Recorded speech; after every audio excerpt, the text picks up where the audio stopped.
Este é um mês muito especial, porque é um mês que nesta igreja nós estamos sempre ligados a um temário missão. O tema deste mês é tão bonito, né? Eu tenho um chamado, vocês viram ali na camiseta do reverendo Ricardo, eu tenho um chamado. Nós estamos com alguns temas que Deus está abrindo o nosso coração para falar, que está ligado ao grande chamado de Deus. Você tem um chamado. E eu quero esta noite falar do chamado que nós temos para evangelizar. Porque muitas vezes a gente olha os temas e a gente fica pensando o seguinte: como que eu posso... Esses dias eu tenho estudado na Escola Dominical um tema que mexeu muito comigo, que é trocar nossas lentes pelas lentes de Deus. Eu resolvi colocar aqui neste lugar aqui para você ver. Sabe por quê? Porque nós precisamos compreender como é que Deus vê as coisas. Por exemplo, Jesus disse: de que vale o homem ganhar o mundo inteiro e perder a sua alma? Esse é o jeito que Deus vê. Jesus disse que apertada é a porta, que nós podemos ir para a eternidade. Deus tem um plano maravilhoso para mim e para você. Quando os discípulos voltaram vibrando pelo que aconteceu, os milagres aconteciam, eles ungiam os enfermos, eles eram curados. Olha, a lente de Cristo é outra, ele diz assim: olha, alegrai-vos muito mais, porque o nome de vocês está escrito no livro da vida do Cordeiro. Eu quero dizer você, pela lente de Deus, não há nada mais importante para você do que você estar salvo. E não há um chamado maior para a igreja, a não ser nós levarmos outras pessoas a conhecer a Jesus Cristo. Eu tenho um chamado e esse chamado é seu também. E se você não tem esse chamado, então você é chamado a ser evangelizado. A igreja tem que compreender o seguinte: ou você é chamado para ser evangelizado, ou é chamado para evangelizar. Não há saída nisso. No início da década de 90, eu fui muito impactado quando nós começamos o Espaço Esperança, quando nasceu o Espaço Esperança, é que nós trouxemos uma equipe do evangelismo de colheita. E me impressionou muito todos eles, mas me impressionou muito uma palavra de Edgar Silvoso. E ele trouxe uma série de conferências. Edgar Silvoso era o líder do evangelismo em colheita. E um dia ele disse algo que é o seguinte: se você pegasse um estetoscópio e colocasse no coração de Deus e ouvisse as batidas do coração de Deus, a batida do coração de Deus seria esta: ninguém pereça, ninguém pereça, ninguém pereça, ninguém pereça, ninguém pereça, ninguém pereça. Eu achei isso de uma sublimidade muito grande nessa palavra de evangelismo, porque eu entendi o que significa as batidas do coração de Deus. Deus ama você, Deus ama o mundo, Deus ama as pessoas que você ama. Deus tem um plano para as vidas, Deus tem um plano de salvação para as pessoas. E o texto que ele fez ênfase foi esse texto de Pedro, capítulo 3, versículo 5. O Senhor não retarda a sua promessa, ainda que alguns a tenham por tardia, porém é longânimo para convosco, não querendo que ninguém se perca, senão que todos venham a arrepender-se. Se Cristo tivesse voltado há 100 anos atrás, você estaria fora. Se Cristo tivesse vindo há 50 anos atrás, muitos aqui estariam fora. Mas a Bíblia diz, você diz, por que demora? E Deus está dizendo assim: eu quero dar a você a chance de fazer parte deste projeto. Eu quero dizer a você nesta noite, eu e você temos um chamado. Por isso eu leio esse texto de Pedro, onde diz: o Senhor tem um projeto para mim e Ele tem um projeto para você. E o outro texto que eu quero ler com você é 2 Coríntios capítulo 4, versículo 1 a 6. Vou usar esse texto que está aqui, que é mais fácil para você ler agora. Por isso, tendo este ministério, segundo a misericórdia que nos foi feita não desfaleçamos. Paulo está dizendo bem claro isso para você. Antes rejeitamos as coisas que por vergonha se ocultam, não andando com astúcia, nem falsificando a palavra de Deus. Assim nos recomendamos à consciência de todo homem, na presença de Deus, pela manifestação da verdade. Mas, se ainda o nosso evangelho está encoberto, eu quero que você observe com clareza este versículo de Coríntios, da segunda carta de Paulo aos Coríntios, no versículo, capítulo 4, deixa eu abrir aqui no texto, versículo 3 diz assim, 4:3, mas se o nosso evangelho ainda está encoberto,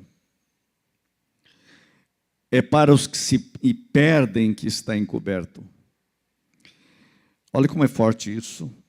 Versículo 4, nos quais o Deus deste século, veja que é Deus com D minúsculo, o Deus desse século cegou o entendimento dos incrédulos, para que não lhe resplandeça a luz do evangelho da glória de Cristo. O maior problema que você muitas vezes você pergunta, como que alguém pode não compreender Cristo? Como pode alguém não render-se a Cristo? Como que pode alguém não se dedicar totalmente a Cristo? Por que tanta gente andava bem e agora vai mal? E o texto tem a resposta, porque o Deus deste século, porque o Deus desse século, para os que se perdem está encoberto, porque o Deus desse século cegou os entendimentos dos incrédulos, para que lhes não resplandeça a luz do evangelho da glória de Cristo, que é a imagem de Deus. E o texto continua dizendo, porque não nos pregamos a nós mesmos, mas a Cristo Jesus como Senhor, e a nós mesmos como vossos servos, por amor de Jesus, porque Deus que disse das trevas resplandecerá a luz, Ele mesmo, olha o que diz o texto, Ele mesmo resplandeceu em nosso coração para a iluminação do conhecimento da glória de Deus na face de Cristo. Então o que nós temos? Nós temos um problema, o diabo cega o entendimento das pessoas, e Deus traz luz às pessoas. E aí nós temos um chamado, nós temos um ministério, e o nosso chamado é evangelizar, nosso chamado é resplandecer a luz de Cristo, nosso chamado é interceder pelas pessoas. Eu vou dizer algo mais ainda, nosso chamado é uma batalha espiritual estratégica, porque o problema da evangelização é que há alguém atrapalhando o resplandecer da luz de Cristo. Parentes e amigos que você tem precisam ser libertos dessa cegueira para resplandecer a luz de Cristo.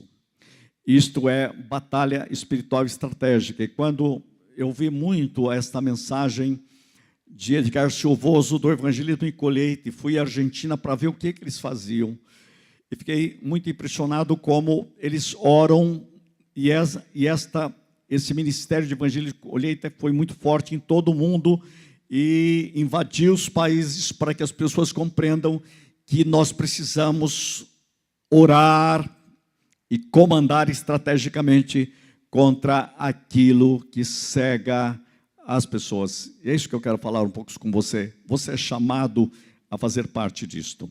Bem rapidamente, então, eu quero observar algo para você. A evangelização, eu vou falar em 3 partes, mas a primeira parte seria o seguinte: a evangelização, ela trabalha com algumas primícias de Deus. Nós temos que olhar do ponto de vista de Deus. E quando você olha você, e quando você olha as pessoas que você ama, quando você olha a sua família, quando você olha seus amigos, quero dizer novamente, você tem um chamado, eu tenho um chamado, e nós temos um chamado para levar vidas a Cristo, nós temos chamado para orar pelas pessoas, nós temos um chamado para evangelizar, nós temos um chamado, e esse é um chamado que custou tudo para Deus. e você é colocado para dar a resposta a Deus: Senhor, eis-me aqui, envia-me a mim. Este é um mês para você tomar uma decisão. Senhor, eu tenho um chamado e eu preciso responder a esse chamado. Agora, preste atenção nessas premissas. Primeiro, Deus ama o mundo. Deus ama o mundo. Deus ama você. Deus ama a humanidade. Deus ama as pessoas. Essa é uma premissa. Deus ama. Segundo, fora de Jesus Cristo não há salvação. A Bíblia diz que nenhum outro nome é dado entre os seres humanos pela qual devamos ser salvos. 1 Timóteo 2,5. Jesus Cristo, fora de Jesus Cristo não há salvação. Preste atenção nisso. Ninguém poderá ser salvo fora de Jesus Cristo. É isso que a Bíblia diz. Deus ama você, Deus ama o ser humano, Deus ama as pessoas, mas não há salvação fora de Cristo. Terceira premissa, a igreja é chamada a pregar o Evangelho. Quando você é chamado para fazer parte da igreja, a noiva de Cristo, você tem uma mensagem, você tem um chamado, e o seu chamado é de testemunhar de Cristo. Seu testemunho vale, e você tem que falar o que Deus tem feito em sua vida, como você tem levado a vida de Deus. Você é chamado, você tem um chamado, e nesse chamado você é enviado a falar de Cristo, o que Deus tem feito em todas as áreas da sua vida. Então, esse é o ponto básico. A igreja é chamada a pregar o Evangelho. E a quarta premissa é: se a igreja não cumprir a sua missão, os pecadores se perderão para sempre. Se você não fizer a sua parte, as pessoas se perderão para sempre. Essa é a grande opção. Uma vez eu estava lendo William Buckley, que é autor assim de todo o Novo Testamento na exposição bíblica. E de repente encontrei algo muito interessante. Ele conta uma parábola ou uma ilustração que alguém criou, que quando Jesus voltou aos céus, os anjos o receberam e ele disse: missão cumprida. O que o Senhor fez para que a sua missão continue? Ele disse: eu deixei os discípulos. E aí diz que um anjo perguntou assim: e se eles falharem, qual é o plano B? E ele respondeu: eu não deixei plano B.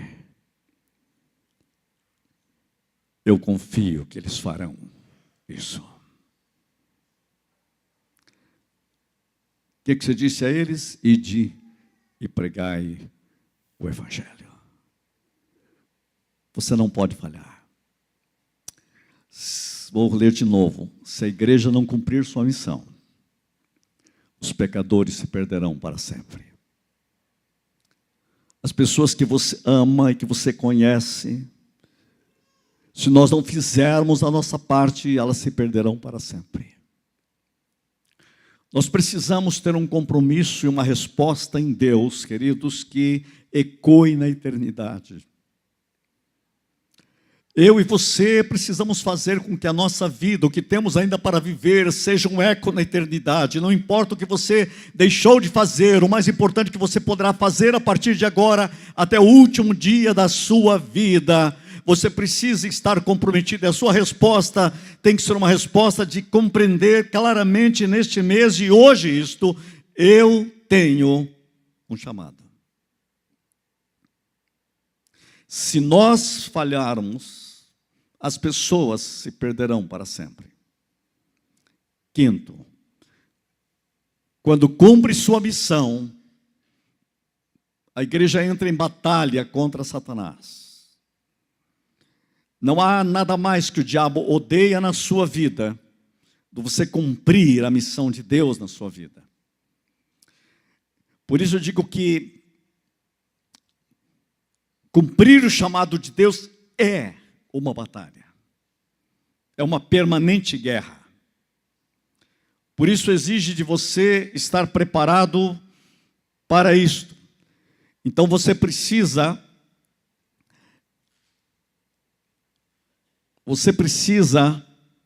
de obediência e estratégia. Você precisa de viver a obediência. Eu sempre digo que o alfabeto brasileiro é A, B, C, D, mas o evangelho da igreja é O, B, D, C. Nós temos que ser chamados à obediência. Então, diante dessas premissas básicas, só temos uma saída: obediência ao nosso Senhor. Queridos, para isso nós fomos chamados. Quando pregamos o Evangelho, devemos saber que o mesmo Evangelho está oculto aos incrédulos, aos que se perdem, por causa da cegueira de Satanás. Satanás tem colocado sobre as pessoas. Por isso, batalha espiritual por isso que evangelização é uma batalha espiritual permanente. Por isso que eu digo que você tem que orar para que caia a cegueira. Nós temos que curar os cegos.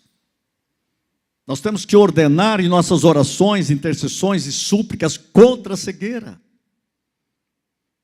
Assim como temos ser curado em nome de Jesus, dizer cegueira, saia desta família em nome de Jesus. Ordenar contra a cegueira. Por isso que é batalha espiritual estratégica. Nós temos que saber qual é a estratégia. Como é que nós temos que levar outras pessoas a Cristo? Como nós podemos ser uma bênção para as nossas famílias, para os nossos vizinhos, para os nossos colegas, para a nossa cidade, para o nosso país? Nós temos que dizer: Senhor, nos dá a tua estratégia, o teu jeito de fazer as coisas. E aqui entra uma segunda ideia: evangelizar é ser uma milícia em ação. Você faz parte de uma milícia. 7 de setembro, nas grandes cidades e capitais, você tem a parada militar. Na parada militar você vê os exércitos. Os grandes países mostram as suas armas. Só que é um desfile. Mas há uma diferença entre um desfile militar e uma batalha. Quando você tem uma milícia em batalha, eles estão agindo, estão fazendo. A igreja, muitas vezes, ela tem se tornado uma parada militar, em vez de ser uma milícia em ação. Você vai à igreja e nós dizemos: nós somos vencedores, temos as armas da vitória, temos as vitórias de Cristo.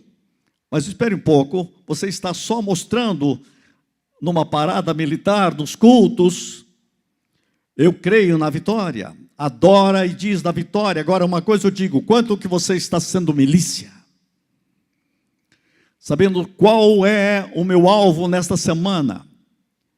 O que eu tenho que fazer nesta batalha em relação à minha família? Vou repetir, todas as pessoas sem Jesus Cristo, elas se perderão para sempre. Nós temos que ter uma resposta de um exército em guerra. E aí é uma palavra que eu preciso colocar mais uma vez: todos têm que estar engajados. Todos têm que estar engajados. Todos têm que estar engajados. Uma vez eu ouvi uma frase de Juan Carlos Ortiz.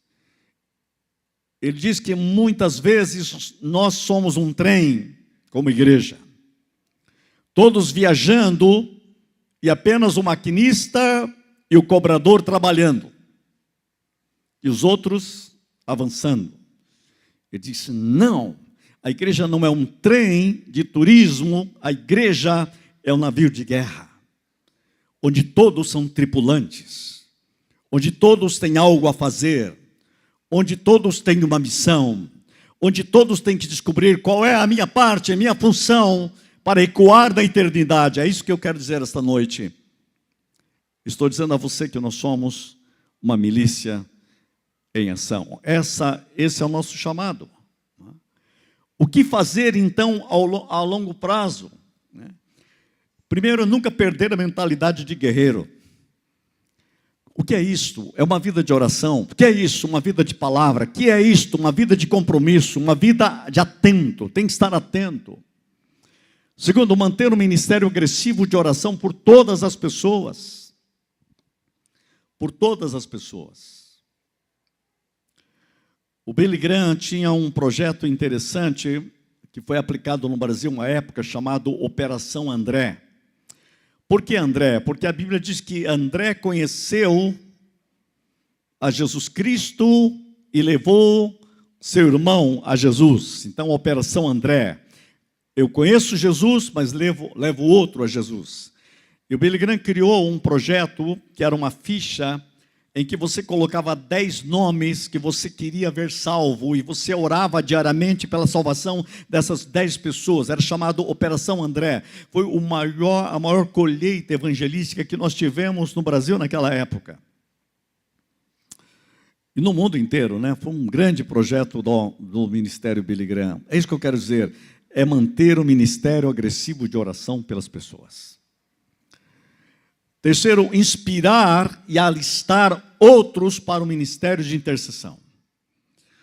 A igreja que tem uma missão, ela terá que ser uma igreja intercessória. Nós temos que orar, a Bíblia diz que nós temos que orar com ações de graças e súplicas por todos, em especial para aqueles que estão em autoridade. Nós tivemos agora uma eleição. Lembra que você tem que suplicar pela liderança, orar, interceder com ações de graças. Por que ações de graças? Porque você já está agradecendo o que Deus fará. Então, quero dizer que nós precisamos de pessoas que inspirem, mas não apenas inspirem, mas também se alistem. Eu tenho um chamado, e o chamado é que eu seja alistado a uma batalha em Deus. Estou me lembrando de um versículo que aparece na Bíblia que diz assim: o Senhor dos exércitos passa em revista ao seu exército de guerra. Aí ele encontra você como? Apenas viajando? Ou pronto? Alistado?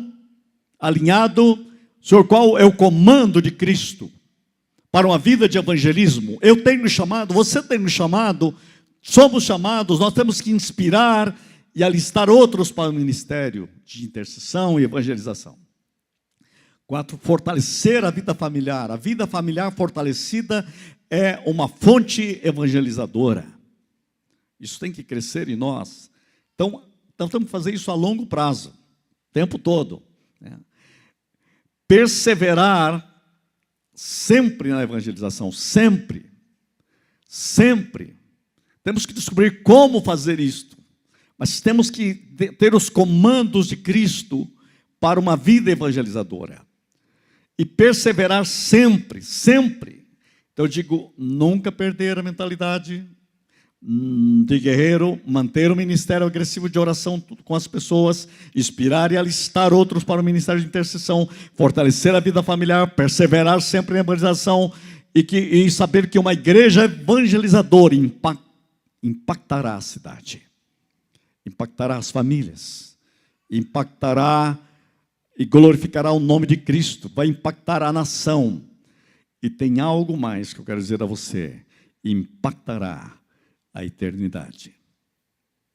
Você precisa ter uma vida engajada com Deus, que durante toda a eternidade terá pessoas que agradecerão você por toda a eternidade. Eu estou aqui por causa do que você fez por Cristo.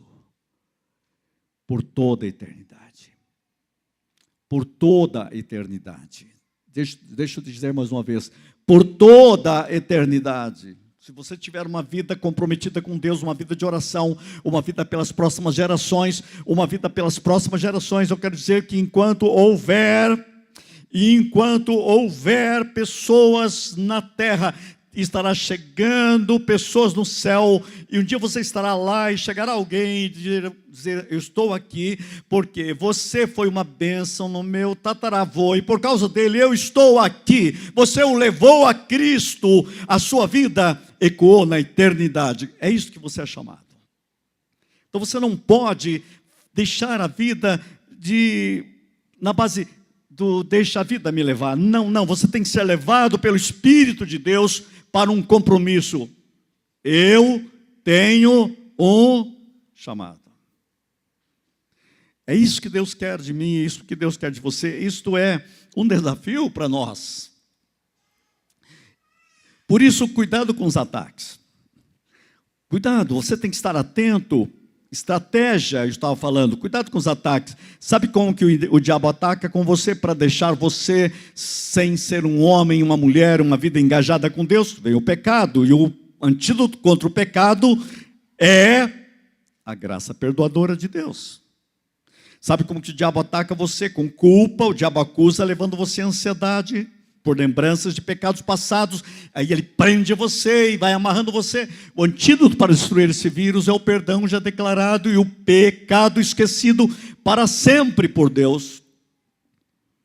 Por isso tem que ouvir o céu, ouvir o perdão de Deus.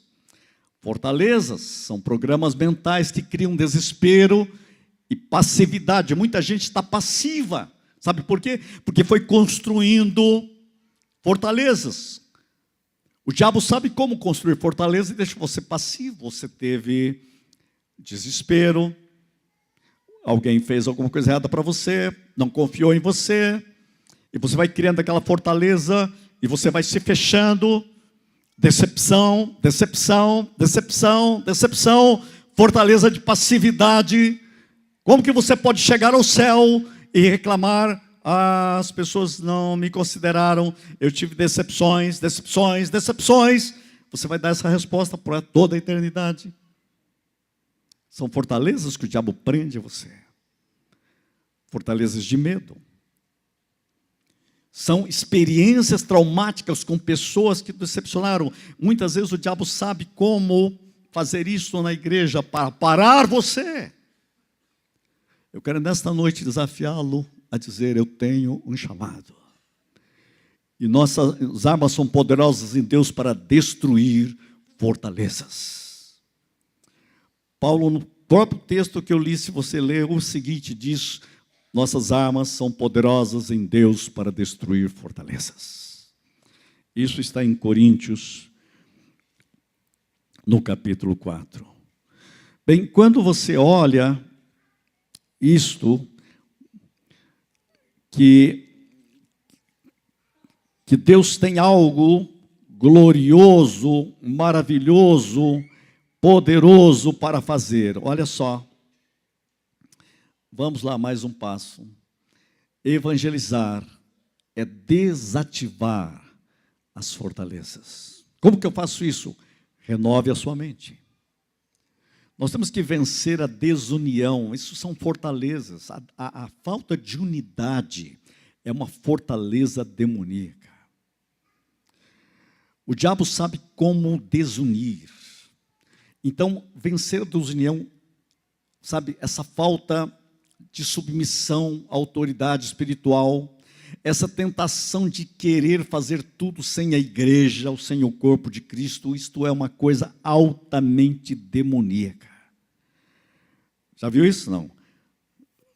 O sujeito não quer saber mais de igreja, não quer saber de comer, tudo bem com Deus, eu não preciso mais nada. Ele pensa que a vida dele é só ir para o céu, ele tem uma missão, ele tem um chamado, ele não consegue fazer isso sem a igreja, sem o corpo de Cristo.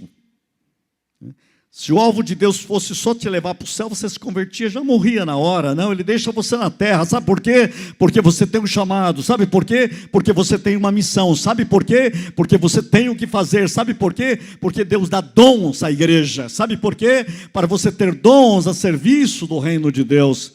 Cuidado com o pecado da desunião. Outra coisa, nós temos que superar o desânimo, a fortaleza do desânimo. A fortaleza do desânimo é uma das maiores desgraças do ser humano. Tem uma parábola que se conta que o diabo foi totalmente derrotado. E aí chegaram para o diabo e disseram o seguinte: você vai ficar só com um poder. Todos foram tirados. Qual poder você quer continuar? Ele disse: o poder de desanimar as pessoas. Se eu tiver só isso, eu derroto todo mundo. É uma parábola, mas dá para você entender isso. A maior arma do diabo na sua vida é desanimar você. Eu quero nesta noite dizer, nós temos que superar o desânimo e a apatia pela grande comissão que temos, pela missão que temos. Essa tentação demoníaca de deixa como está para ver como é que fica, tem que ser quebrada na autoridade do nome de Jesus Cristo. Amém? Desativar a ignorância. Você sabia que Satanás odeia você? Você sabia que o diabo odeia seu ministério? Ele fará tudo para parar seu ministério. Tudo. Para te dar desânimo, para te dar desunião, para prender a sua mente, suas emoções. Nós temos que desativar essa ignorância. O diabo odeia a sua vida de oração. Ele fará tudo para que você não ore. Porque ele sabe que Deus ouve as orações. Você sabia que ele quer manter você numa ignorância bíblica, teológica, doutrinária, porque ele prende você no grande nada e no grande vazio. Nesta noite eu quero dizer que evangelizar é desativar as fortalezas, para nós vivermos o nosso chamado à altura do chamado de Deus. Que nesta noite nós possamos expandir os territórios alcançados, destruindo as fortalezas dentro de nós. E que nós possamos hoje dizer, permita, Senhor, que os territórios do seu interior, do meu interior, sejam dominados por Cristo, que a nossa linguagem seja dominada pelo chamado de Deus, que as nossas emoções, que a nossa imaginação sejam dominadas por Cristo. Que nós tenhamos orações mais estratégicas de comando contra o império das trevas, que tem produzido cegueira nas pessoas. Temos que fazer isto. Eu me lembro quando nós tínhamos o círculo de oração. Eu lembro de uma mulher que chorava muito, e há mais de 15 anos orava pela conversão do marido. E nada. Ela já estava até revoltada, Deus não ouve minhas orações. Eu me lembro um dia que eu estava indo para aquela reunião de oração, e o Espírito Santo me falou muito forte. Eu disse, dá a impressão que eu não quero, né? Porque vocês ficam pedindo para eu salvar, por que vocês não oram direito? Eu disse, Senhor, como que é orar direito?